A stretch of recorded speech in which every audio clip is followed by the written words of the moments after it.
Untuk bisa membaca pikiran siapapun, Anda perlu menguasai 3 teknik rahasia ini.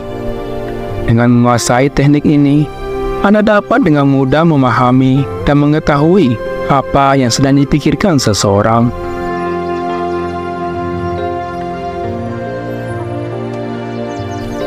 Ada sebuah kisah dari zaman Sang Buddha yang akan mengajarkan Anda cara membaca pikiran orang lain. Dahulu kala, di sebuah desa kecil, tinggallah 2 bersaudara. Saudara yang lebih tua buta, sehingga menghabiskan sebagian besar waktunya di rumah. Sementara saudara yang lebih muda bekerja sebagai petani. Namun pertanian mereka terus-menerus dirusak oleh banyak hewan di ladang. Sang adik merasa kerepotan dengan masalah ini. Namun akhirnya ia menemukan solusi. Ia berpikir, mengapa tidak meminta bantuan saudaranya yang buta untuk membantu mengusir hewan-hewan di ladang. Saudaranya bisa duduk di lapangan dan berteriak jika mendengar suara hewan. Setelah memikirkannya, sang adik lalu membangun sebuah pondok kecil di ladang dan menempatkan saudaranya di dalamnya. Ia menjelaskan, "Saudaraku, jika kamu mendengar suara hewan apapun, berteriaklah dan hewan-hewan itu akan lari. Ini akan menyelamatkan panen kita." Saudara yang buta setuju dengan ide adiknya dan mulai duduk di ladang. Setiap kali ia mendengar suara hewan, ia berteriak dan mengusir hewan-hewan tersebut. Mereka melanjutkan praktek ini selama beberapa hari. Suatu hari, ada seekor rusa yang melarikan diri melewati ladang dan merusak pagar sebelum melarikan diri. Tak lama kemudian, seorang raja yang mengejar rusa itu tiba di ladang. Raja itu melihat saudara buta dan bertanya, "Apakah kamu melihat seekor rusa di sini?" Saudara yang buta menjawab, "Maharaja, saya buta. Bagaimana saya bisa melihat rusa? Namun saya bisa memberitahu Anda bahwa hewan yang meninggalkan ladang saya bukanlah hewan yang patut Anda kejar. Anda sedang membuang-buang waktu Anda." Raja terkejut dengan perkataan saudara yang buta dan bertanya, bagaimana ia bisa tahu hal ini. Raja menuduh saudara yang buta berbohong karena mengaku buta, tapi bicara tentang keberhargaan rusa. Saudara yang buta menjelaskan, "Maharaja, hewan yang Anda yakini sebagai rusa sebenarnya seekor rusa betina yang hamil. Saya belum pernah mendengar raja yang berburu rusa betina hamil. Maka dari itu, saya berkata bahwa itu tidak layak Anda kejar. Anda sebaiknya tidak membuang waktu Anda untuk mengejarnya." Raja tercengang mendengar hal ini. Ia tidak bisa memahami bagaimana seorang buta bisa mengidentifikasi bahwa rusa itu hamil. Ia memutuskan untuk memverifikasi hal ini dan memerintahkan panglimanya. "Panglima, saya ingin hewan itu hidup. Saya perlu memastikan apakah itu benar-benar seekor rusa betina hamil atau bukan. Saudara buta ini sangat yakin akan hal ini dan saya perlu menyelidiki. Tolong pergi dan cari tahu apakah dia hamil." Perintah raja diterima oleh panglima yang kemudian pergi. Ketika dia kembali, dia memberitahu raja bahwa saudara yang buta benar dan rusa itu hamil. Raja tercengang dan tidak bisa memahami bagaimana orang buta bisa mengetahui kehamilan rusa. Raja memiliki banyak pertanyaan dalam pikirannya dan memutuskan untuk bertanya pada saudara yang buta. "Saya mungkin tidak tahu apakah Anda benar-benar buta atau tidak, tetapi saya datang untuk bertanya satu hal. Apakah Anda akan memberi saya jawaban yang benar?" Jawab saudara yang buta, "Maharaja, Anda bisa bertanya apapun yang Anda inginkan, dan saya akan menjawab dengan jujur."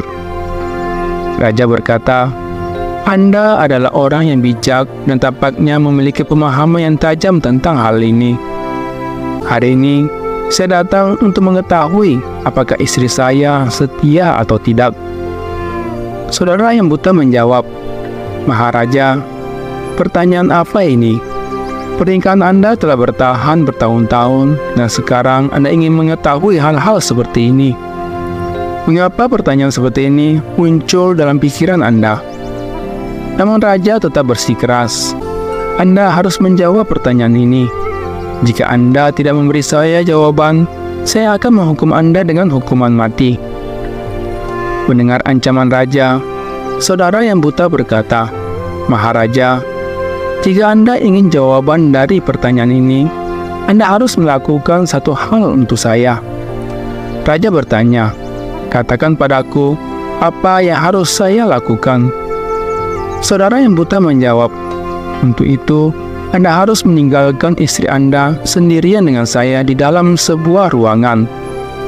Raja awalnya marah mendengarnya, tetapi akhirnya setuju dengan permintaan tersebut dan memerintahkan panglimanya untuk meninggalkan saudara yang buta bersama dengan ratu di dalam ruangan.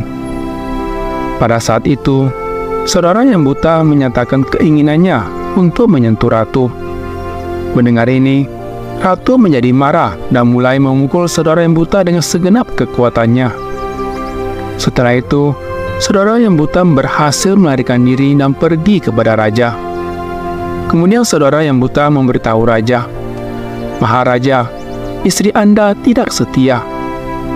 Raja yang marah segera pergi ke ratu untuk bertanya kepadanya. Ia lalu bertanya, apakah ratu setia atau tidak? Pada saat itu, ratu menjawab, "Maharaja, Anda mungkin membunuh saya, tetapi saya tidak setia." Raja sangat gembira karena segala yang dikatakan oleh saudara yang buta terbukti benar. Mendengar ini, raja segera kembali kepada saudara yang buta dan bertanya, "Bagaimana kamu tahu bahwa istriku tidak setia?" Saudara yang buta menjawab, "Maharaja, itu sangatlah mudah. Saya memberitahu istri Anda bahwa saya ingin menyentuhnya, dan ia menjadi begitu marah, sehingga ia mulai memukuli saya. Ketika saya mengatakan bahwa saya ingin menyentuhnya, seharusnya dia bisa menolak, tetapi justru dia mulai memukuli saya. Dan dalam proses itu, dia menyentuh seluruh tubuh saya. Sekarang Anda katakan padaku, bagaimana mungkin wanita seperti itu bisa setia?" Raja berkata, "Anda sangatlah bijaksana. Baiklah, mari kita lanjutkan. Berikan satu jawaban lagi yang benar, dan saya akan membiarkan Anda pergi dari sini." Raja kemudian bertanya, "Beritahu saya, apakah saya benar-benar anak dari ayahku atau dari orang lain?" Saudara yang buta menjawab, "Maharaja, mengapa Anda repot-repot dengan pertanyaan ini? Tidak peduli siapa orang tua Anda. Anda adalah raja negara ini. Jadi biarkanlah pertanyaan ini pergi." Tetapi raja bersikeras, "Tidak, saya ingin jawaban yang tepat untuk pertanyaan ini. Jika tidak, pertanyaan ini akan selalu mengganggu saya. Jadi saya ingin tahu kebenarannya." Saudara yang buta menjawab, "Maharaja, saya ingin memberitahu Anda siapa sebenarnya orang tua Anda sekarang. Tetapi sebelum itu, saya ingin Anda berjanji untuk tidak marah pada saya." Raja berkata, "Saya berjanji bahwa saya tidak akan marah padamu." Kemudian, saudara yang buta berkata kepada raja, "Anda memang anak dari ayah Anda, tetapi Anda juga berada di bawah bayang-bayang seorang pedagang yang sangat kikir." Mendengar ini, raja segera pergi kepada ibunya dan bertanya, "Ibu, beritahukan saya kebenaran. Apakah saya benar-benar anak dari ayah saya atau dari orang lain? Jika Anda tidak memberitahu saya yang sebenarnya, saya akan mengakhiri hidup saya di sini." Mendengar ini, ibu raja berkata, "Nak, Anda memang anak dari ayah Anda, tetapi Anda juga berada di bawah bayang-bayang seorang pedagang yang sangat kikir." Mendengar ini, raja sangat senang dan langsung kembali kepada saudara yang buta dan bertanya, "Bagaimana kamu tahu bahwa bayang-bayang seorang pedagang kikir ada pada diriku?" Saudara yang buta menjawab, "Maharaja, Anda telah bertanya banyak pertanyaan kepada saya, dan saya memberikan jawaban yang benar untuk semuanya. Jika Anda adalah raja lain, saya pasti telah menerima banyak hadiah hingga saat ini. tetapi Anda belum memberi saya sepeser pun. Dari situlah saya mengestimasi bahwa Anda sangatlah kikir." Raja tertawa dan berkata, "Apapun yang kamu minta akan saya berikan padamu. Tetapi beritahu saya, bagaimana kamu tahu apa yang benar dan apa yang salah? Bagaimana kamu bisa memberikan jawaban yang tepat dan akurat?" Saudara yang buta menjawab, "Maharaja, saya buta secara alami. Jika saya memiliki mata, saya bisa dengan mudah memahami pikiran siapapun. Pikiran memiliki bahasanya sendiri, dan bahasa ini bisa terlihat dalam tindakan tubuh seseorang. Dengan mengamati mata, bibir, cara mereka bekerja, dan aktivitas mereka, kita dapat memahami apa yang ada di pikiran mereka. Namun, saya buta, jadi saya melihat melalui tindakan. Jika saya ingin tahu sesuatu, saya harus memberikan tugas kepada orang berikutnya untuk melihat bagaimana orang itu bekerja dan bagaimana ia menyelesaikan tugas tersebut. Berdasarkan itu, saya dapat memahami apa yang ada di pikirannya." Raja bertanya, "Jadi apakah itu berarti saya juga bisa mengetahui pikiran seseorang?" Saudara yang buta menjawab, "Tentu saja. Anda juga bisa memahami pikiran siapapun. Tetapi sebelum itu, Anda harus bekerja pada diri Anda sendiri. Pekerjaan itu adalah untuk menenangkan pikiran Anda dan membawa pikiran Anda ke saat ini." Saudara yang buta lalu melanjutkan, "Saya akan memberitahukan Anda 3 cara yang sangat mudah dan sederhana. Tetapi Maharaja, sebelum itu Anda harus fokus pada pikiran Anda. Ketika kita fokus pada pikiran kita dan menggabungkannya ke dalam saat ini, kita bisa memahami pikiran orang lain karena orang itu sedang memikirkan hal-hal di saat ini. Dan kita juga harus membawa pikiran kita ke saat ini. Hanya dengan demikian, kita bisa memahami pikiran mereka. Jika kita terpaku pada peristiwa masa lalu, bagaimana kita akan tahu apa yang dipikirkan orang lain saat ini? Kita terbenam dalam peristiwa masa lalu. Untuk mengetahui pikiran siapapun, yang pertama dan terpenting adalah kita harus fokus pada pikiran kita dan membawanya ke saat ini." Kemudian saudara yang buta mengungkapkan 3 cara kepada raja. "Oh Raja, metode pertama adalah memperhatikan mata. Hal terpenting ketika berbicara dengan seseorang adalah melihat mereka dalam mata. Karena mata tidak berbicara, tetapi mereka mengungkapkan banyak hal. Jika kita belajar memahami isyarat dalam mata seseorang, kita bisa mengetahui apa yang ada dalam pikiran mereka, apa yang mereka pikirkan, dan apa yang akan mereka lakukan. Walaupun saya tidak memiliki mata, saya belajar keterampilan ini dari Sang Buddha yang Maha Agung. Dulu, ketika saya memiliki mata, saya bisa memahami pikiran orang hanya dari melihat mata mereka. Jadi jika Anda ingin tahu apa yang ada di pikiran orang lain, Anda harus fokus pada mata mereka seperti arah pandangan mereka. Jika mata mereka mengalih-alih dari satu tempat ke tempat lain ketika Anda berbicara dengan mereka, itu berarti mereka sedang mencari cara untuk keluar dari percakapan.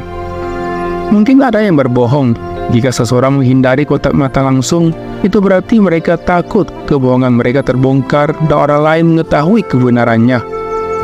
Tetapi jika mata mereka tetap memandang Anda tanpa bergerak, kemungkinan besar mereka jujur dan tertarik untuk berbicara dan berbagi pikiran mereka.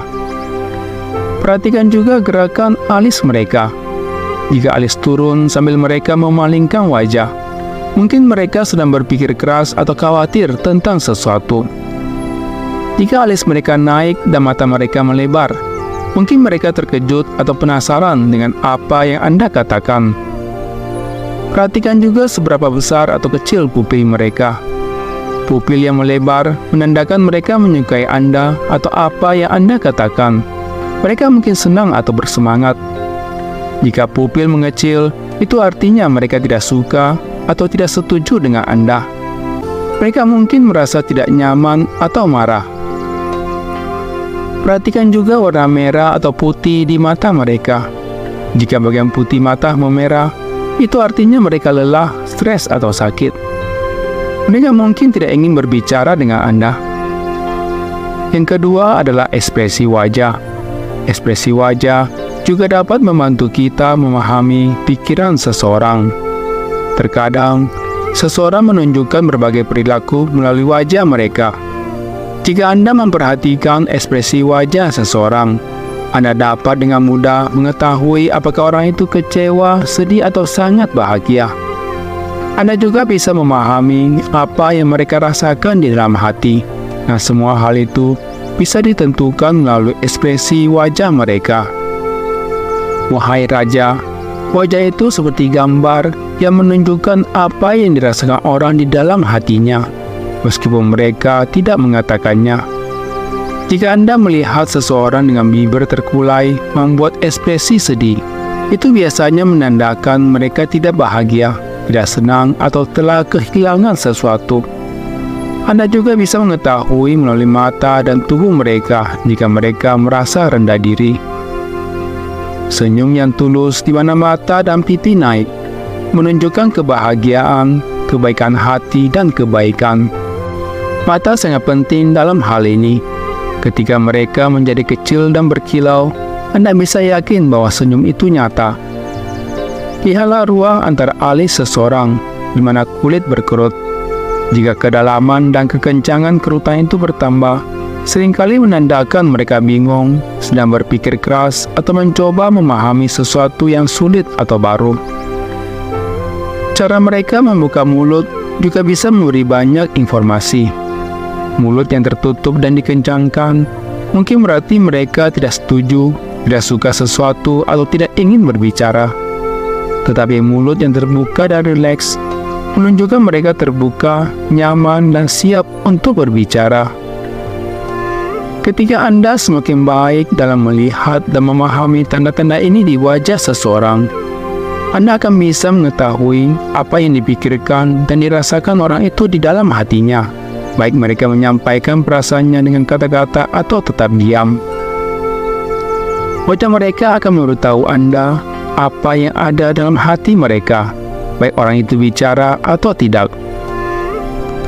Wahai raja, saya akan bercerita tentang seseorang yang sedih yang datang kepada saya untuk meminta bantuan.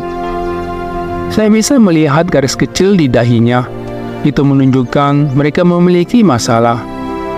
Saya meminta mereka menceritakan masalahnya, dan mereka melakukannya. Setelah itu, mereka merasa lebih baik dan bisa tersenyum. Senyum yang tulus membuat mata juga senang. Itu menunjukkan kebahagiaan dan kebaikan. Saat wajah mengernyit, menandakan khawatir atau bingung. Alis naik saat mereka terkejut atau penasaran. Anda bisa mengetahui bagaimana perasaan mereka dengan melihat wajah mereka. Saudara yang buta melanjutkan lagi. Yang ketiga adalah bahasa tubuh dan gerakan. Untuk memahami pikiran seseorang, kita perlu memahami gerakan tangan dan bahasa tubuh. Ketika seseorang berbicara, Anda mungkin pernah melihat mereka terus-menerus menggerak-gerakkan tangan atau membuat gerakan tubuh. Selain kata-kata, bahasa tubuh juga memainkan peran penting dalam menyampaikan apa yang ada dalam pikiran seseorang. Wahai raja, tubuh dan tangan dapat mengatakan banyak hal tanpa kata-kata, seperti cara rahasia dalam berbicara yang memungkinkan Anda melihat apa yang diinginkan dan dirasakan orang melalui tindakan kecil yang mereka lakukan. Pikirkan saat seseorang mengetuk-ketukkan jari mereka dengan cepat saat berbicara pada Anda. Suara cepat dari jari di suatu tempat mungkin menandakan mereka bosan, terburu-buru, atau ingin segera mengakhiri pembicaraan. Saya pernah bertemu seseorang yang ingin menjual sesuatu dan dia melakukan tanda ini. Saya tahu dia gugup, sehingga saya memintanya memberikan harga yang lebih baik, dan dia terkejut. Juga ketika seseorang melipat tangan mereka, mereka mungkin tidak menyukai Anda atau apa yang Anda katakan. Mereka sedang menyembunyikan pikiran mereka dari Anda. Cara mereka melipat tangan ini seperti dinding yang menyimpan pikiran dan perasaan mereka terlindungi dari orang lain. Dengan melihat tanda ini, Anda bisa menjadi lebih baik dan hati-hati saat berbicara kepada mereka, serta membuat mereka merasa lebih nyaman dan terbuka. Saat seseorang membungkuk, mungkin menunjukkan minat mereka pada Anda atau apa yang Anda katakan. Mereka sedang mendengarkan dengan penuh perhatian. Ini menunjukkan mereka tertarik dan ingin mendengarkan lebih banyak. Cara mereka menggerakkan tubuh menunjukkan mereka ingin mendengarkan, belajar, dan memahami apa yang Anda katakan. Saya pernah bertemu dengan seorang guru yang cerdas. Dia tenang, tetapi tertarik pada topik dan membungkuk ke depan dengan penuh minat.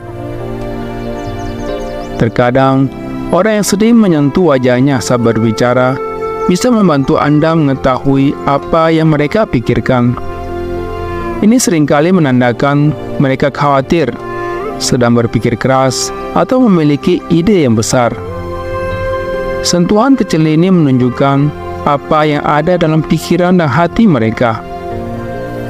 Untuk menjadi baik dalam memahami orang lain melalui tubuh dan tangan mereka, Anda harus sabar, mengamati dengan seksama, dan menghargai hal-hal yang tidak mereka katakan. Tanda-tanda kecil tetapi penting, seperti buku yang diam. Ini menunjukkan perasaan dan pemikiran yang tersembunyi di dalam mereka, yang memungkinkan Anda untuk terhubung lebih baik lagi dengan mereka.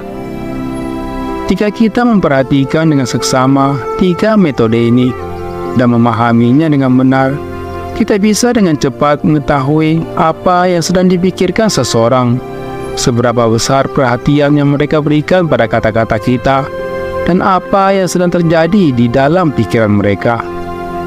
Namun sebelumnya, Anda harus fokus pada pikiran Anda dan membawanya ke saat ini. Hanya dengan cara itu, Anda bisa memperhatikan semua tindakan ini, memahaminya, dan menyadari apa yang terjadi dalam pikiran seseorang. Jika Anda sibuk dengan peristiwa masa lalu atau rencana di masa depan, Anda tidak akan pernah memperhatikan bahasa tubuh orang lain dan tidak akan pernah memahami apa yang ada dalam pikiran mereka. Mungkin Anda pernah melihat banyak orang suci dan orang bijak yang melihat Anda dengan sangat tenang dan dapat memberitahu Anda apa yang sedang Anda pikirkan dan apa yang ingin Anda pelajari dari mereka. Alasan utama hal ini terjadi adalah karena mereka bisa membaca dan memahami Anda, karena pikiran mereka fokus dan damai. Itulah sebabnya mereka dengan mudah memahami pikiran Anda.